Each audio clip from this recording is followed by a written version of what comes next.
चला तर मंडळी, सर्वात आधी मैत्रिणीच्या अंगणातनं हळदीचं पान तोडून आणलं। उकड वगैरे न करता, सारण न शिजवता रसरशीत मोदक करण्यासाठी 1 कप गव्हाचं पीठ, त्यामध्ये 1 चमचा बारीक रवा, 1 चमचा पिठी साखर, 1 चमचा तूप मिक्स करायचं। पाणी घालून घट्टसर पीठ मळून 10 मिनिटं बाजूला ठेवायचं।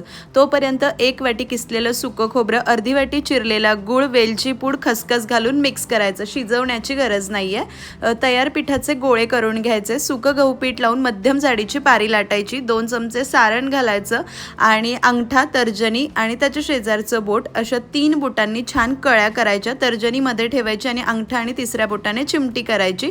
मोदकाचे नाक व्यवस्थित बंद करायचं। सुंदर सुबक कळीदार मोदक तयार झाला। आता मोदक वाफवायचे तर चाळणीमध्ये हळदीचं किंवा केळीचं पान ठेवा किंवा तेल लावलं तरीही चालेल। मध्यम आचेवर 12 ते 15 मिनिटं मोदक वाफवायचे। रसरशीत वातड न होणारे मस्त मोदक तयार आहे। गूळ छान विरघळायला नक्की करा।